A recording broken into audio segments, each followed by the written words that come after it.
दोस्तों चौवानीछा fake recovery agent लोग कैसे फ़ोन करके एडवोकेट बन के फ़ोन करके हैरासमेंट करते हैं लोगों को, जैसे क्रेडिट कार्ड या पर्सनल लोन डिफ़ॉल्ट करते हैं। आज मैं आपको एक छोटा सा रिकॉर्डिंग मैं सुनाऊंगा और उससे जानकारी मिल जाएगा जो ये लोग कैसे बदतमीज़ करते हैं।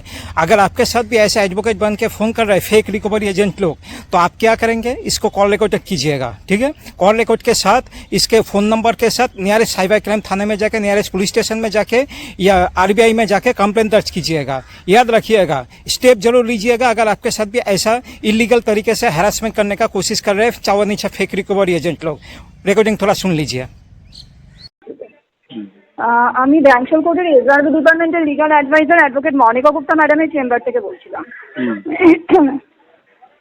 মিস্টার পাল, ব্যাংশাল কোর্টে কোনো এক ফাইন্যান্স কোম্পানি আপনার এগেনস্টে একটা পিটিশন ফাইল করার অর্ডার দিয়েছে এবং সেই সংক্রান্ত একটা নোটিশ আপনার এই নর্থ 24 পরগনাসের যে অ্যাড্রেসটা আছে এই অ্যাড্রেসে পাঠানো হয়েছিল, কিন্তু কোনো কারণবশত সেটা রিটার্ন করেছে, রিসিভ হয়নি।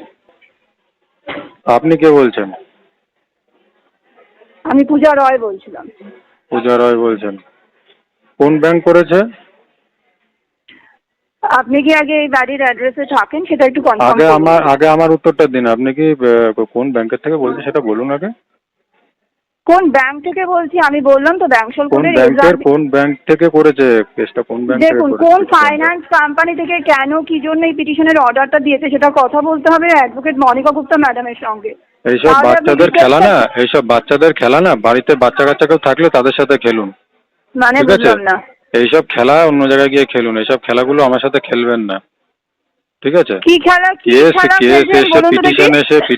পিটিশন রিটার্ন চলে যাচ্ছে, ঠিক আছে? এইসব খেলাগুলো না বন্ধ করুন, ঠিক আছে? কিসের খেলা? এগুলো বন্ধ করুন, ঠিক করে কথাটা বলুন আগে। সময় থাকতে এগুলোকে বন্ধ করুন।